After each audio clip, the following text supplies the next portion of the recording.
My dear students, अस्सलामु अलैकुम। I am sir Asif Moin. जैसा कि आप जानते हैं कि इंटर के एग्ज़ाम की जो डेट है वो ताख़ीर का शिकार है, और इस सिलसिले में स्टूडेंट साहिबान को काफ़ी हद तक फ़ायदा मिल रहा है ताकि वो अपनी तैयारी को बेहतर अंदाज में मज़ीद अच्छा कर सकें।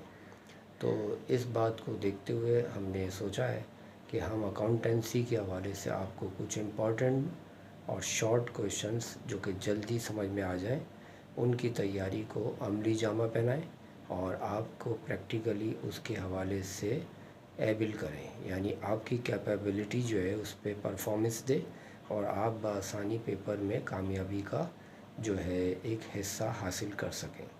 तो आज के टॉपिक में हम बात करेंगे सेकेंड ईयर अकाउंटेंसी के हवाले से डिवीज़न ऑफ प्रॉफिट और लॉस की। देखिए, डिवीज़न ऑफ प्रॉफिट और लॉस जो एक टॉपिक है, इसमें बहुत सारे अजम्पशंस हैं। एक प्रॉफिट का केस हो सकता है, एक लॉस का केस हो सकता है, एक नो प्रॉफिट नो लॉस का केस हो सकता है, एक फाइंड रिमाइंडिंग हो सकता है, एक फाइंड प्रॉफिट हो सकता है। लेकिन अभी इनिशियली हम जो आलमोस्ट ज़्यादा पेपर में जो आने वाले सवालात के चांसेस हैं वो है प्रॉफिट।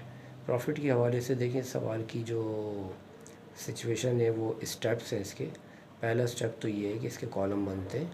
कॉलम में ये होता है कि एस नंबर सीरियल नंबर को शो करते हैं और फिर उसके बाद पार्टिकुलर बनाते हैं। पार्टिकुलर्स के साथ मौजूद सवाल में जितने भी पार्टनर्स होते हैं, एक से ज़्यादा होते हैं क्योंकि ये पार्टनरशिप का टॉपिक है, तो 2, 3 या 4 जितने भी होते हैं उन सब के नाम मेंशन होते हैं। अब मिसाल के तौर पे ABC के नाम से पार्टनर मौजूद हैं, तो आप पार्टिकुलर्स के बाद A, B एंड C को प्रेजेंटेशन देंगे और उसके बाद फाइनली टोटल का एक कॉलम बनेगा। तो इस लिहाज से एस नंबर का कॉलम 1, पार्टिकुलर्स 2 और ABC ये 3 कॉलम और इसके बाद टोटल का कॉलम, ये टोटल कॉलम बनेंगे। लेकिन ये बात जहन में रहे कि ये कॉलम फ़िक्स नहीं है, क्योंकि आने वाले पेपरों में जो पार्टनर्स की तादाद जो है उसके मुताबिक आपके जो है कॉलम की तादाद को हम डिसाइड कर सकेंगे और आप ख़ुद वहाँ पर फैसला कीजिएगा कि कितने पार्टनर हैं तो कितने उसके हिसाब से कॉलम को मेंटेन किया जाना चाहिए। फिर दूसरी बात यह है कि जब ये कॉलम बना दिए जाएंगे नाम के साथ, फिर इनके कैपिटल्स सवाल में दिए होंगे ABC जो मैंने बताए, तो उनके जो भी कैपिटल्स होंगे वो इन्वेस्टमेंट जो होगी इनकी क्वेश्चन में गिवन होगी, उनको कैपिटल के साथ मेंशन कर दीजिएगा, पार्टिकुलर्स में कैपिटल्स लिख के और रेस्पेक्टिवली तीनों के कैपिटल लिखकर, और टोटल में उन तीनों कैपिटल का जो सम है वो भी शो कर दीजिएगा। फिर उसके बाद एक और मरहला आएगा तीसरा, जो कि प्रॉफिट शो करने का होगा। प्रॉफिट भी गिवन होगा क्वेश्चन में, उस प्रॉफिट को आप जो है डायरेक्ट जो है वो टोटल के कॉलम में लिख दीजिएगा और इस तरह उसको अंडरलाइन भी कर दीजिएगा ताकि ये याद रहे कि ये प्रॉफिट है। अच्छा, अंडरलाइन की बात जो है कैपिटल में भी मुनासिर होगी। आप कैपिटल के नीचे भी अंडरलाइनिंग कीजिएगा और प्रॉफिट के नीचे भी अंडरलाइनिंग की जाएगी। उसके बाद जो है फिर कुछ सवालात होंगे, मतलब ये है कि रेलेवेंट एंट्रीज होंगी जो सवाल से मुताल्लिक़ होंगी। उनमें सैलरी का ज़िक्र भी हो सकता है, बोनस का भी ज़िक्र हो सकता है, कमीशन का भी ज़िक्र हो सकता है। ये जो मामला थे इनको आप परफॉर्म करेंगे, लेकिन किस तरीके से कि अगर सवाल में मौजूद पीरियड जो है जनवरी 1 मेंशन है और क्लोज़ जो है December 31 है, तो ये बात समझने के लिए है कि ये आप जो काम करेंगे 12 महीने के हिसाब से करेंगे। तो ऐसी सूरत में अगर कोई भी मैटर, चाहे वो सैलरी से मुताल्लिक़ हो या कमीशन या बोनस से मुताल्लिक़ हो, अगर वो पर मंथ होगा तो आपको उसको मल्टीप्लाई बाय 12 करना पड़ेगा।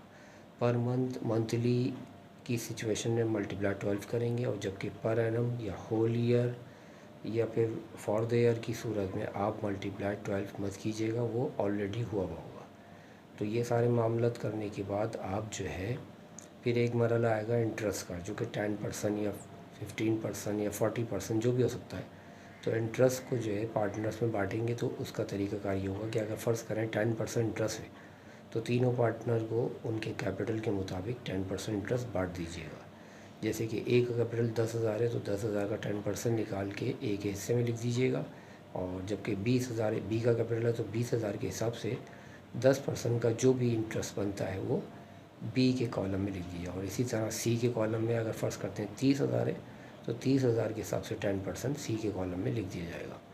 तो फिर ये सब काम करने के बाद टोटल में जो एक्सपेंसेस मौजूद होंगे, सैलरी का टोटल होगा, कमीशन होगा और बोनस होगा, ये इंटरेस्ट होगा, वो चाहे 12 से मल्टीप्लाई हो के आया हो या बग़ैर 12 के यानी ऑलरेडी हुआ हुआ, तो वो जो टोटल जो आपस में सारे टोटल कीजिएगा, उस टोटल से प्रॉफिट के टोटल को कंपेयर कीजिएगा। अगर ये बंटवारे का पैसा यानी डिवाइड वाला जो अमाउंट जो है ये जो है कम हुआ और प्रॉफिट जो कि बोर्ड ने गिवन किया है वो ज़्यादा हुआ, तो बाकी जो पैसे बचेंगे उसको रिमेनिंग प्रॉफिट कॉल करेंगे।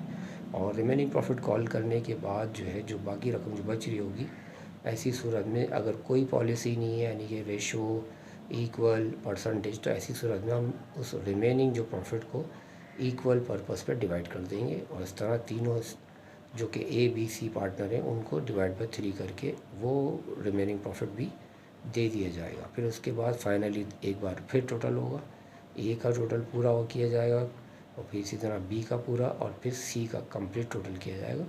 और जो भी टोटल आएगा उन तीनों टोटल को सम करके रो इनटू कॉलम यानी दोनों जानिब से मैच किया जाएगा। अगर दोनों जानिब यानी टोटल की लाइन में जो मौजूद कैपिटल है जो कि मतलब टोटल से वो टोटल का सम और फाइनली जो ए बी सी के आखिर की जो टोटल है उन तीनों का मिला के जो टोटल है अगर प्रॉफिट के हिसाब से मैच कर रहा होगा तो आपका ये सवाल दुरुस्त होगा।